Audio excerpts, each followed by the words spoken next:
Do you believe that in the 1960s you could walk into a regular car dealership, sign the paperwork for a car that was completely legal to drive on the street, but immediately after that, the manufacturer would cancel the warranty and place a warning label on the window, for track use only? Not because the car was defective, not because the dealership made a mistake in the paperwork. That was the manufacturer's intention. These cars were sold to the public, yet they had enough power to blast down the quarter mile in roughly 10 seconds. Engineers had to bend homologation rules, underreport horsepower on official documents, and sometimes even mislead insurance companies. Today, we're going to reopen the file on 12 of the most unhinged factory drag cars ever to roll off an American assembly line.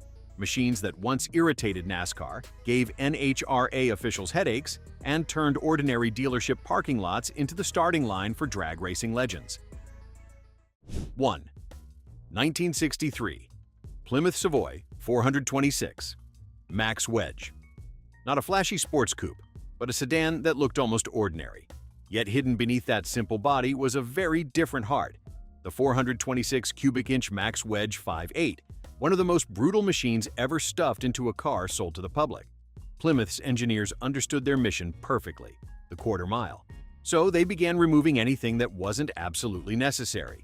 The front end was replaced with lightweight aluminum panels, the suspension was tuned for violent launches, and the engine bay was designed to swallow that massive big block engine. On paper, the Savoy Max Wedge was rated at about 425 horsepower. But on the drag strip, reality told a very different story.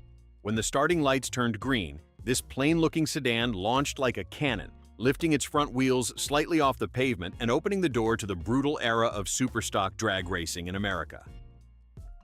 2. 1963. Chevrolet Impala Z11. Chevrolet was known for smooth Impalas built for the long boulevards of America. But in 1963, they decided to turn this full-size cruiser into a true drag strip machine.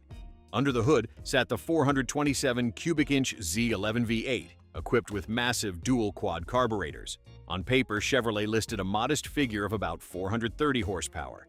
But the racers of that era all knew the truth. Real output could reach 500 horsepower, a number that was almost unimaginable for a commercially produced car in the early 1960s. Chevy also spared no effort when it came to reducing weight. The hood, fenders, and several body components were made from aluminum, transforming the large Impala into a formidable quarter-mile predator. Only about 50 Z11s were ever produced, and their appearance quickly made both Detroit and insurance companies uneasy. The power was becoming so extreme that by the end of 1963, General Motors was forced to issue a controversial decision, banning engines larger than 400 cubic inches in many of its vehicle lines. 3. 1963. Pontiac Catalina Super Duty. Among racers, it earned a legendary nickname, the Swiss Cheese Pontiac. That nickname was no joke. Pontiac engineers literally drilled dozens of holes through the frame and various metal components to shave off every possible pound of weight. From underneath, the car's chassis looked exactly like a block of Swiss cheese full of holes. In an era when the concept of crash safety was still vague at best, this was the fastest way to turn a full-size sedan into a quarter-mile weapon. At the heart of the Catalina Super Duty was a 421 cubic inch V8, equipped with a Carter AFB 4-barrel carburetor. Pontiac officially rated it at about 405 horsepower, but the real-world results told a very different story. The car could run the quarter mile in the low 12 seconds, performance roughly equivalent to over 500 horsepower at the time. Only about 14 cars were produced, making the Catalina Super Duty one of the rarest factory drag cars in history. Decades later, one example sold at auction for nearly $742,500. Proof of an era when Detroit engineers were willing to drill holes straight through a car's frame, just to gain a few tenths of a second on the drag strip. 4. 1964. Ford Fairlane Thunderbolt. The Thunderbolt was created with a single purpose: to win on the drag strip. Ford engineers stuffed the massive 427 cubic inch side-oiler V8 into the Fairlane's body, which was far more compact than the company's full-size models. On paper, the engine was rated at about 425 horsepower, but the racers who drove it all knew the real number was closer to 540 horsepower, a machine that was almost a pure race car sold directly from the showroom. Ford also launched an extreme weight reduction campaign. The hood, doors, and front fenders were made from fiberglass. The window glass was thinner than normal, and even the battery was relocated to the trunk to improve traction during launch.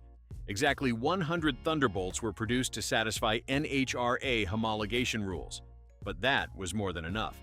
When the starting lights turned green, this Fairlane would often lift its front wheels off the pavement and blast through the quarter-mile in the mid-11 seconds, turning the Thunderbolt into one of the most legendary factory drag cars in Detroit history. 5. 1964 Mercury Cyclone 427. The Cyclone was originally an elegant coupe built for the street, but in the hands of Mercury engineers, it quickly transformed into a true drag racing machine.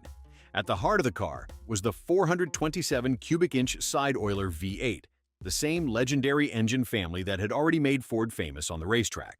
Once installed in the more compact Cyclone body, that power became incredibly aggressive. To serve its quarter-mile mission, the car was equipped with a fiberglass hood featuring the distinctive teardrop hood scoop, allowing the engine to gulp more air under acceleration. The suspension was also tuned to transfer maximum force to the rear wheels during the moment of launch. The result was a Mercury that looked refined and stylish, yet could launch off the starting line like a bullet. In Detroit's drag racing war of 1964, the Cyclone 427 proved that Ford and Mercury were playing the same game, and they were willing to push mechanical limits further than ever before. 6. 1964 Ford Lightning Bolt.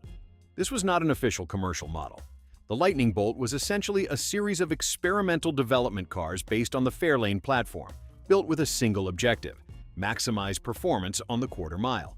Under the hood sat the 427 cubic inch FE side-oiler V8, the same big block engine family that helped make the Thunderbolt legendary.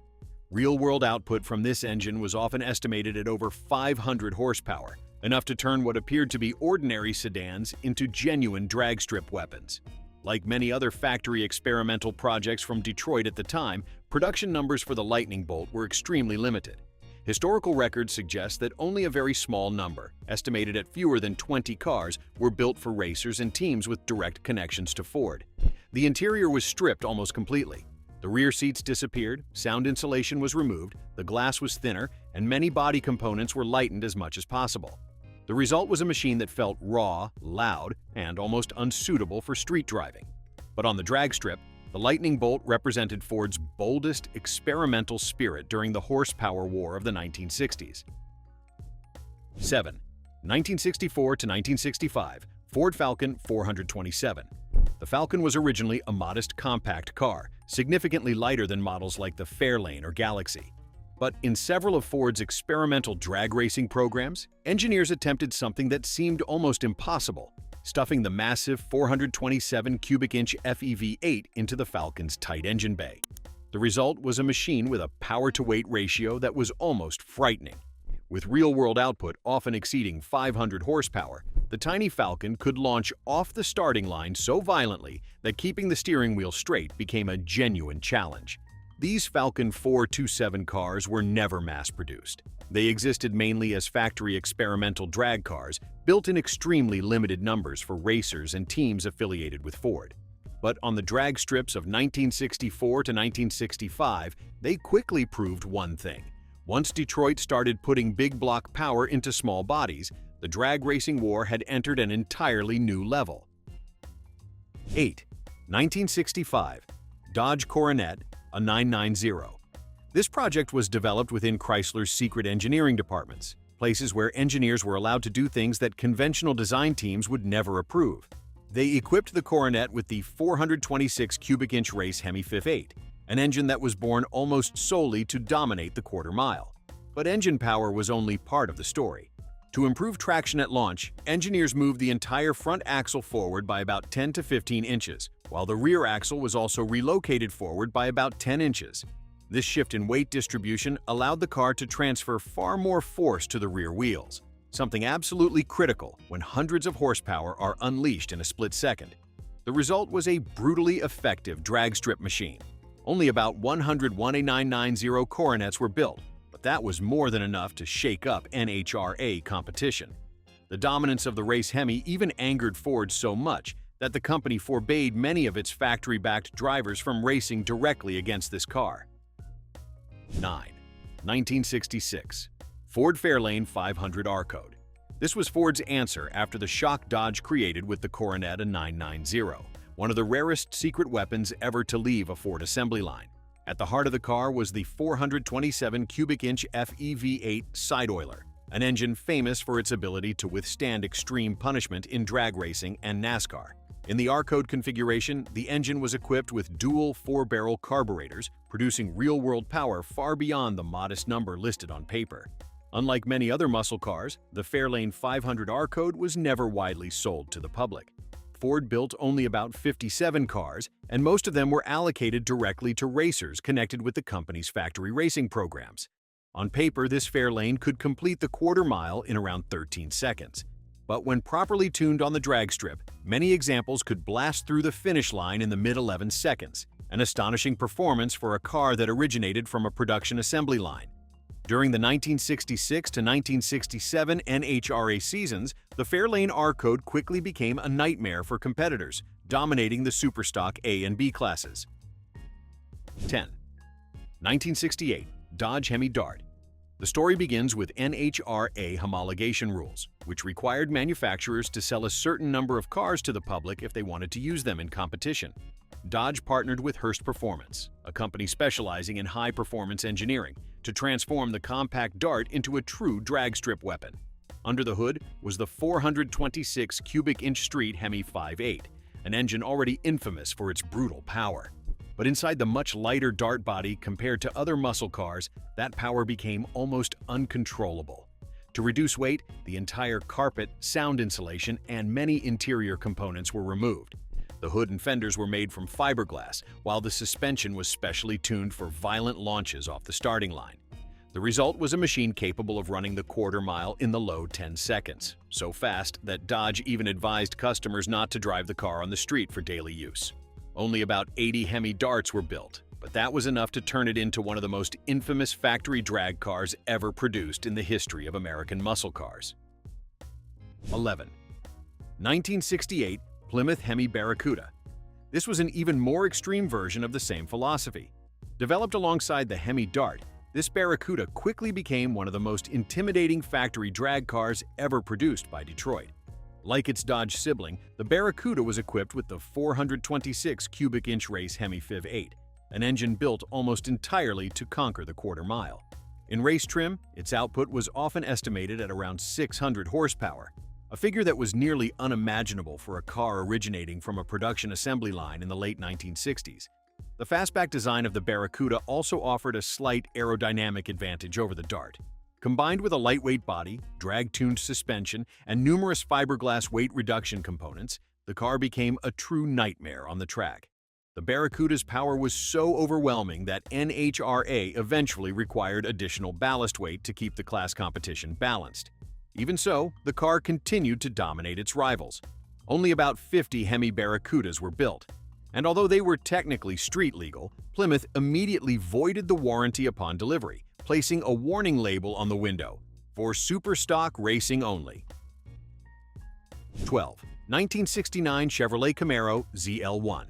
By the late 1960s, as many automakers began facing pressure from regulations and insurance companies, Chevrolet still found a way to continue the horsepower war. The secret lay in a special GM ordering system known as COPO, Central Office Production Order. Normally, internal rules at General Motors did not allow engines that large to be installed in cars like the Camaro. But through the COPO program, certain dealerships were able to order special configurations directly from the factory. The result was the Camaro ZL1, a machine that was almost born for the drag strip. Under the hood sat the 427 cubic inch ZL1 V8, an engine made entirely from aluminum, which was extremely advanced for its time. It was significantly lighter than traditional cast-iron big block engines, yet real-world output exceeded 500 horsepower, with many racers estimating close to 550 horsepower in actual configuration. Only 69 Camaro ZL1s were ever produced, but that was enough to close the final chapter of the Golden Era, a time when Detroit engineers could still bend the rules and push mechanical limits to the extreme. The cars on today's list are more than just machines. They are the product of an era when the rules were still loose, when horsepower was intentionally underreported on paper, and when a car sold at a dealership could make an entire drag strip fall silent the moment it launched.